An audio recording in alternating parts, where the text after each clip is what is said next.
Hey, welcome back. Welcome back to this edition of the Pest Geek Podcast. I am Frank Hernandez, your Pest Geek. Hey, we're going to be discussing pesticide bans.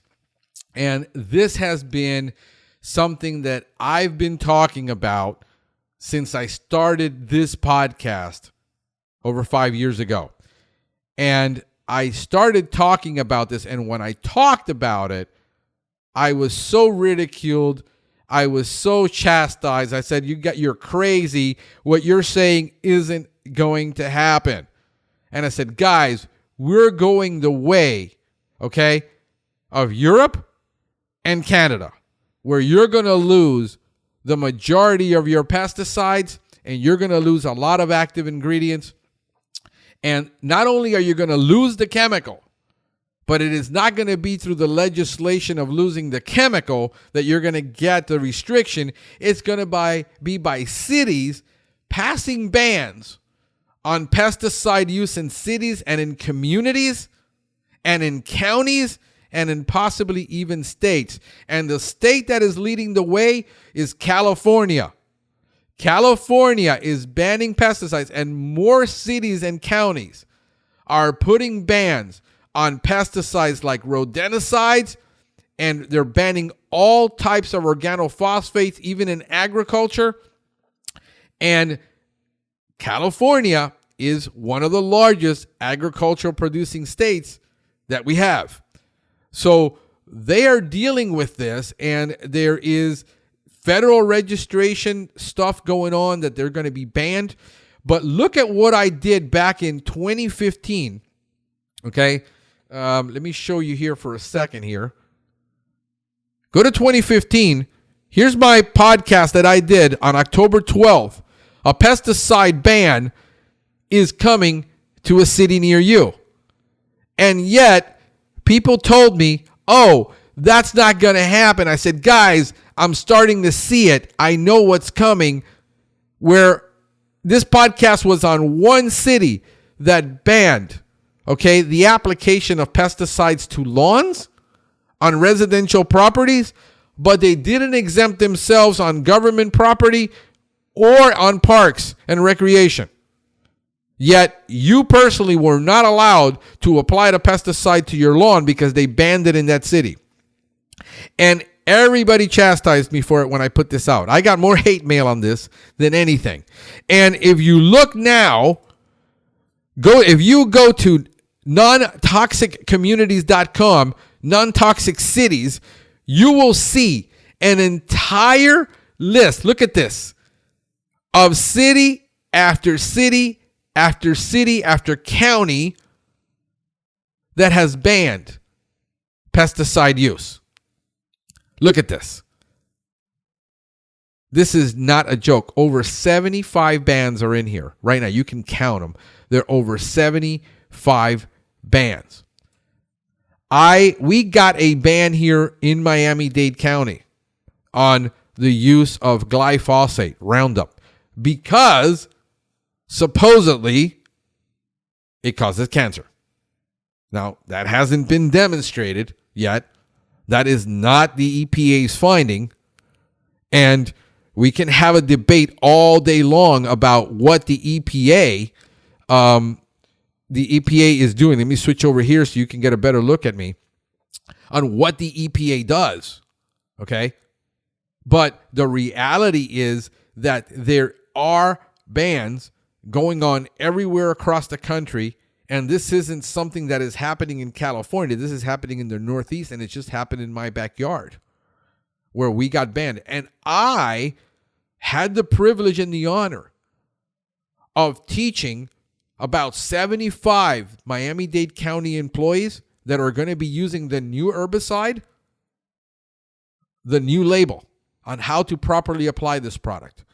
And the challenges they're going to face with the new amount of labor they're going to need and the effectiveness of this new product. When I asked the question, how many of you that have been doing this and applying herbicides have been doing it for more than 30 years? None.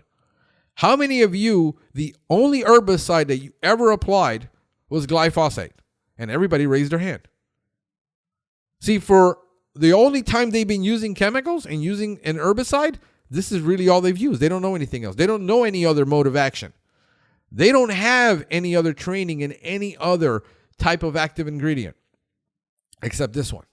And so now the reality is I got to teach an entire county on how to use the new product.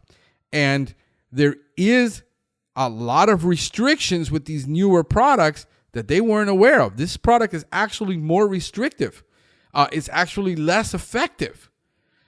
So what you run into with these bans is the alternatives that are out there.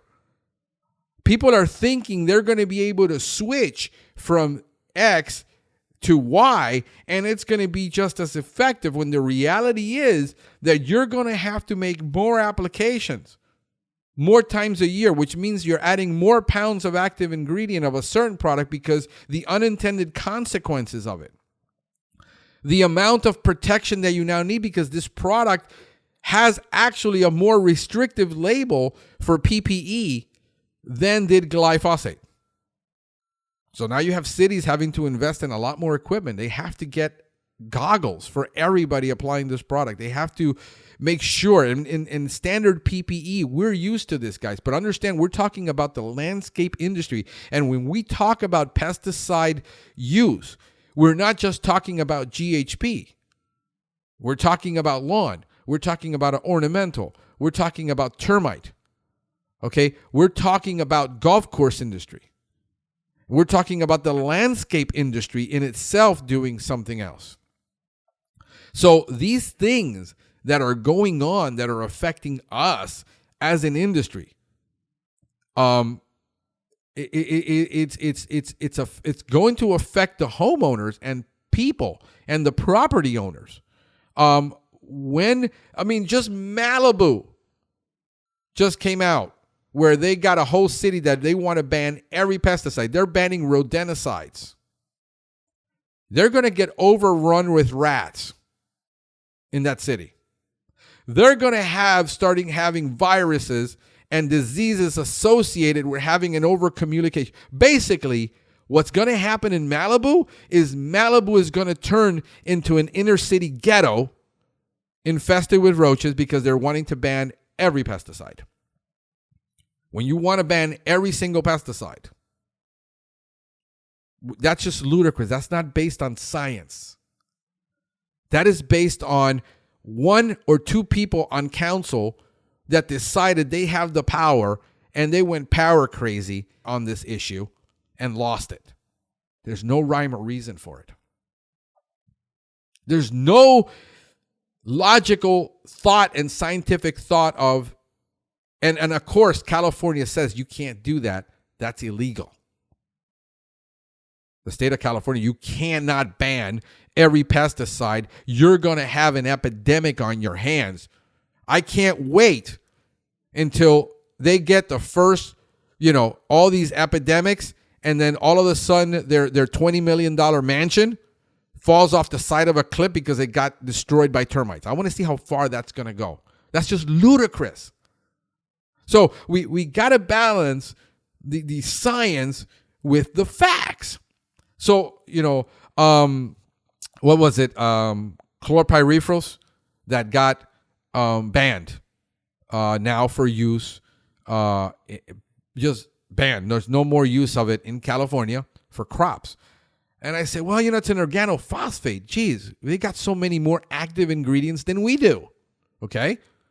What's the deal there? You got one organophosphate. How much are they actually using?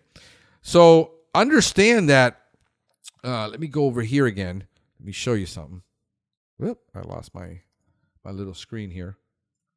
You got toxic cities, and we're going to go over here. I want you to see this. House of Representative Bill, H.R. 230, which bans chlorpyrifos completely. Bans it completely in the United States. Well, that got approved by the House of Representatives. That got passed. They actually had a ban on it on the EPA. President came out and said, no, it's perfectly safe. And EPA basically challenged this decision and reversed it. And I don't know if that's good or bad. I can't tell you. I'm just telling you what the news is. I can't tell you, how you, I mean, I'm only telling you what the weather's like. I can't tell you how to dress. But the reality is that that's what's happening. So California goes and says, hey, we're going to ban it. Take a look at this. You can see it right here. I'll get you a little bit bigger. And I'm shooting a video for my audio podcast listeners are wondering what the hell is Frank doing and what is he talking about seeing. This is a podcast. No, we're doing a video podcast now of the entire podcast. So that we can give people the media that they want, where they want it, how they want it. But California acts to prohibit clariferous pesticide. So that's already a done deal. Now, it isn't like the farmers didn't have any warning about this was coming. They did. They knew about it. They are always prepared for this. They're doing testing on new products always. Problem is there's not a whole lot of new active ingredients. In a group, in the pesticide, the pest control products group, Michael Burke put out a post this week. If you're what 3 active ingredients would you fight to protect if you were going to lose them? And some people lost their freaking mind. Other people, the majority, just didn't care. And this is the problem in the industry, that you're going to sit there and wait until somebody does something for you to bellyache about it. You're non-responsive. This is the problem with our society as a whole. This is not just in the pest control. Most of society will agree something needs to be done, except only 2 to 3% are actually screaming loud enough to be heard so that things change. And that's the problem, that 95, 97% of people are inactive. We have a generation of iGeners who will go on social media and complain about everything, but when it comes to showing up at the table to actually do something about it, they're not there. The next generation is just not there. They're not engaged. They're not really engaged. All the data shows that. The evidence shows that. So us as pest control professionals, okay, that we are supposed to be involved in this industry. Well, because it happened in the crop industry. It didn't happen in our industry. And you will wait till a ban comes to your city, and then you will just start screaming about it, complaining about it on social media. Yet you'll never stop working that day to go to the courthouse and to testify and to be active and to sign the petition and to get active. You'll do nothing about it. PCT Magazine had the petition for certain bans in California. The last rodenticide ban. 2/3 of you say you're not actively involved in it. You, in your own survey in PCT Magazine, says you were not involved. Okay, so now we're looking at this. I say, well, how serious is this problem with the chlorpyrifos being banned in California, and what does it affect? Well, here's the economic and pest management evaluation of the withdrawal of chlorpyrifos. 6 major California commodities, meaning 6 major crops. And I said, okay, so let's see what it is. All right, so we go down here and we say, okay, what are the 6 major crops? Well, we're looking at alfalfa, almond, citrus, cotton, grapes, and walnuts. Okay, so I say, okay, there's alternatives. I mean, the big 33% of the pesticide used in California is insecticide, and there's basically 5 major insecticides used: pyrethroids, neonics, I think indoxacarb, and I forgot what other active ingredient. But they got way more than we do available as pest control. And I said, okay, let's look at this. So now the current chlorpyrifos program for alfalfa is per acre, $4.28 an acre to spray it with chlorpyrifos.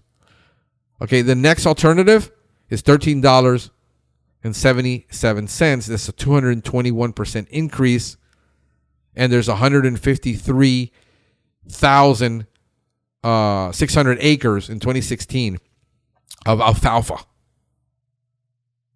That seems to be the most difficult because of the weevils. that affect the alfalfa crops. And those are much more difficult to control. Almonds are going to go from $15 to $20, 35% increase. That's not a major issue. Now, considering that the nation's almond supply, over 99% of the almond supply comes from California, and they export about a third of it, or almost half of it, I think about 49% gets exported. Citrus, we're going to go from 28 to 42, a 49% increase. Not a major. Grapes, oh my God, they're going to see a huge, I'm sorry, not walnuts, I said almonds. And raisins and grapes, they went from $14, check that, to $68, okay, which is a 437% increase in the cost of spraying grapes. I said, man, is the price of wine going to go through the roof? Because that's my next question is, what's going to happen to the cost of these commodities when the price goes through the roof? Well, walnuts, and it wasn't almonds that are 99%, it's walnuts, I'm sorry. Walnuts are the ones that are 99% of the nation's, it's a big, they export most of the world's walnuts, especially to China, and which is a big buyer of walnuts. So you're looking at $15.25 to 64, so 320%. All right, so it's only really about 6 crops that get affected. Major problem for California because one of these things, they do a ton of wine. So I said, okay, let me look and see what's going to happen with wine. Well, let's look at walnuts. California, walnuts produces 99% of the walnuts grown in the United States, 30% of the world's production. 38% of the world's production in walnuts. Now, the biggest problem that California faces with walnuts is not losing chlorpyrifos for spraying those trees. It's the problem that they have with the post fumigation that they have to do to walnuts with methyl bromide. Check this out. See, they have to be fumigated because other countries will not allow the product to enter the country unless they've been fumigated. Here's the thing. Normally, it's 3 to 12 hours with methyl bromide. The next, which is phosphine, is 4 to 10 days. What that does to the crop, if they actually get rid completely and they don't allow methyl bromide to be used anymore, then we're going to see a real spike in the cost of walnuts in the world. Okay? And so I said, okay, let me see what else. I went to wine. Well, grapes doesn't seem to be that big of a problem right now. Napa's wine industry boosts environmental sustainability. Here is the Napa Valley Register. Napa growers ahead of the statewide ban on harmful pesticides of chlorpyrifos. And what Napa Valley says, it says, hey, guess what? We haven't even sprayed it in a year. They were ahead of it. They're looking at being more sustainable, so they're not really being affected by it. Walnut growers, one of the biggest things facing walnut growers is not the pesticide. It's tariffs. We understand. So I'm looking at this and I'm looking at, hey, what's going to happen with all these commodities coming out of California? And what's going to happen with all these farmers that have to raise all their prices? Well, there isn't a single chatter from any of these magazines on the cost. Okay, so I'm looking, okay, maybe, in alfalfa, California almonds. Well, they're looking at another 500 million pounds of producing almonds. There isn't one chatter from any of these guys going, the price is going to now increase from any of the commodities traders. None of these guys. Lower prices. Chlorpyrifos scrutiny dominates talk with alfalfa growers. The problem with them is they can't get their premium alfalfa. They're having to sell the low quality and medium quality alfalfa. Okay? And that's where their price has been. But when you look down here at where this dominated the conversation, it doesn't.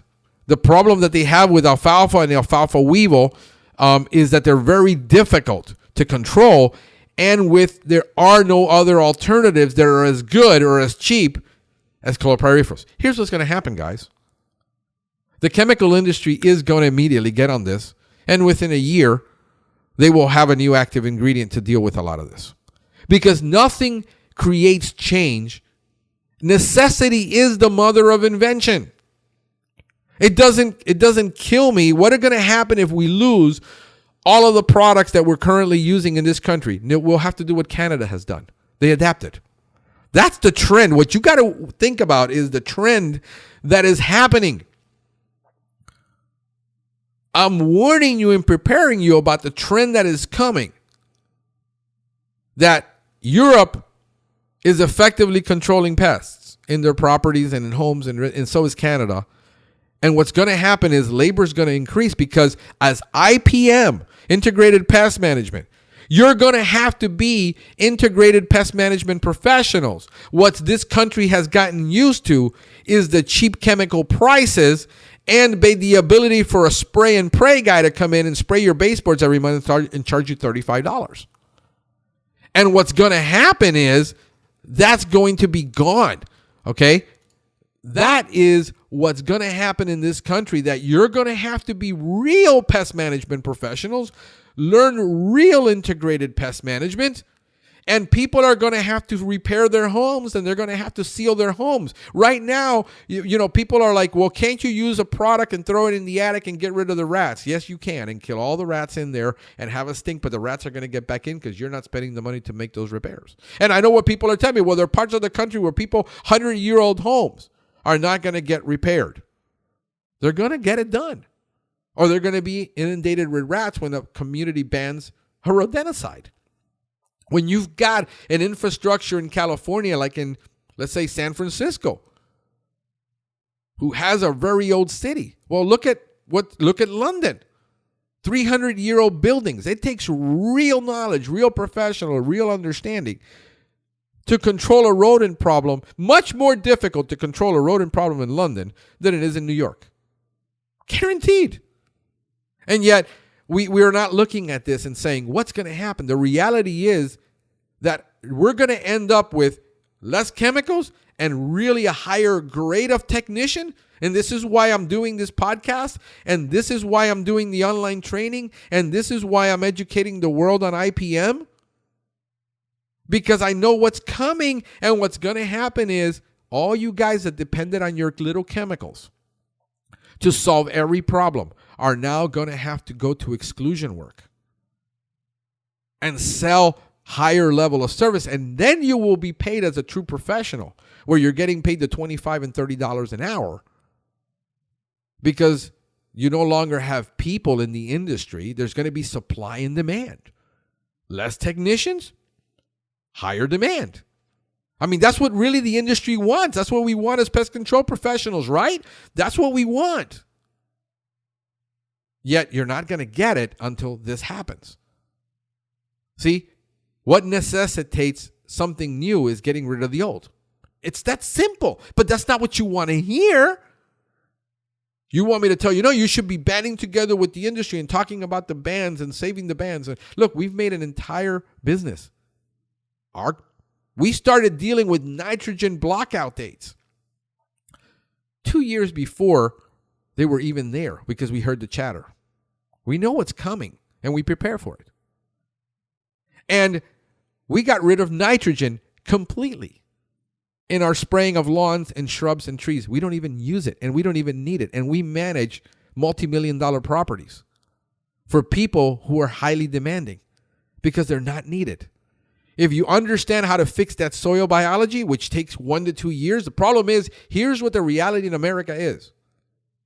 Chemicals are cheap and available.